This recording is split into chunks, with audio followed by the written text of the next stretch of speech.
untuk DPP PDI Perjuangan. Semoga besok diputuskan yang didukung itu Bapak Basuki Cahayapurnama atau Pak Ahok. Enak aja ya, ngapain gue suruh dukung Pak Anies? Bener nih, kalau mau sama PDI ya tinggal mau nggak nurut ya.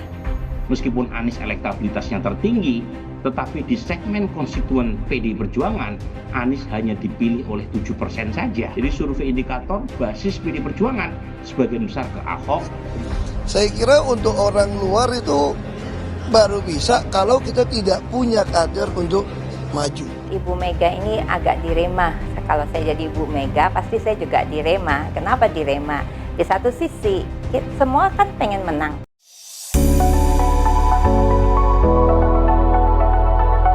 Halo Sobat Vivi dimanapun Anda berada. Saya Vivi Reti Cahayapurnama. Saya mengundang semua Sobat Vivi untuk menjadi sahabat saya, yaitu menaruh kasih setiap saat dan menjadi saudara di dalam kesukaran. Saya mau sharing tentang filosofi hidup, perjalanan hidup, dan juga topik-topik penting yang terjadi di bangsa ini. Contohnya, saya mau sharing tentang masalah politik, masalah hukum, dan juga masalah sehari-hari tentang iman percaya kita terhadap Tuhan dan sesama. Setiap kita bisa menjadi Sobat Vivi, setiap kita bisa menjadi saudara saya.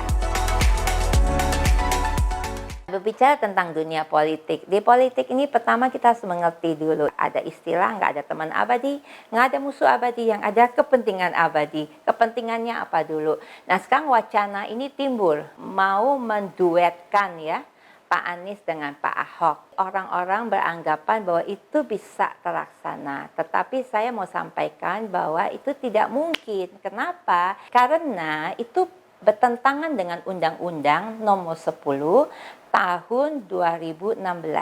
Artinya tidak bisa mau Pak Ahok ataupun Pak Anies untuk mencalonkan diri menjadi wakil gubernur di DKI Jakarta. Karena mereka sudah pernah menjadi gubernur di DKI Jakarta. Ibu Mega ini agak dilema. Kalau saya jadi Ibu Mega, pasti saya juga dilema. Kenapa dilema? Di satu sisi, semua kan pengen menang. Nah, kalau pengen menang, kelihatannya Pak Anies lebih unggul. Ya, secara hasil survei lebih unggul daripada Pak Ahok. Sehingga kalau mau menang mengarahkan Pak Ridwan Kamil, ya pilih Pak Anies dong. Tapi Pak Anies kan bukan kader. Terus kalau misalnya Ibu Mega pilih Pak Anies, mungkin kerugiannya apa? Kader-kader PDIP akan kecewa. Kenapa? Karena kok tidak mengutamakan kadernya, malah pilih orang lain. Karena orang itu lebih populer, elektabilitasnya jauh lebih tinggi daripada kadernya sendiri misalnya. Nah itu kan ada untung ruginya. Seperti itu. Nah mungkin nggak Ibu Mega berani mengambil keputusan untuk mempertahankan kadernya? Mungkin nggak Pak Ahok menjadi gubernur lagi di DKI Jakarta? Ya sangat mungkin. Semuanya tuh masih mungkin selama belum ada surat keputusan dan juga belum ada pendaftaran di KPU tanggal 27 nanti. Berdasarkan survei kan sudah jelas bahwa Pak Anies, Pak Ahok, dan Pak Ridwan Kamil yang masuk dalam 3 besar itu. Tetapi jangan lupa survei itu kan cuma gambaran saat ini, bukan gambaran nanti pada waktu pemilihan. Contohnya adalah waktu saya di Belitung Timur, survei itu dilakukan di bulan Juni, ada lah orang-orang yang melakukan survei, bahkan saya belum mencalonkan diri tuh. Jadi belum sosialisasi, belum apa-apa. Jadi belum banyak masyarakat yang tahu. Nah akhirnya dibilang bahwa survei saya rendah. Makanya itu saya nggak mau dipilih. Padahal kalau sekarang pergilah survei di Belitung Timur, survei saya akan tinggi sekali. Masyarakat banyak. Kenapa? Tergantung juga waktu surveinya kapan. Dan juga tergantung siapa yang survei. Nah problemnya kan gitu. Nah siapa yang survei mengarahkan pertanyaan ke siapa gitu. Tapi kalau untuk DKI ceritanya agak lain. Kalau DKI kan yang survei itu independen, bukan yang dibayar-bayar gitu loh. Nah kalau independen ya harus bisa survei-surveinya itu sangat bisa dipertanggungjawabkan. Oleh karena itu survei independen ini menjadi satu indikator sebetulnya Jakarta ini cuma 3 tokoh ini yang menarik, Pak Anies, Pak Ahok, atau Pak Ridwan Kamil gitu loh. Nah tentu saja dengan kelebihan dan kekurangannya masing-masing. Nah sekarang masyarakat di Jakarta kan cerdas-cerdas, menengah ke atasnya itu pintar-pintar semua. Tahun 2019 contohnya. 2019 saya dicaci maki banyak orang karena saya ngotot mau tetap pilih Pak Prabowo, bukan yang lain gitu. Orang tanya kenapa, saya bilang karena saya percaya lamaran Gus Dur. Gus Dur bilang Pak Prabowo adalah orang yang tulus untuk bangsa ini.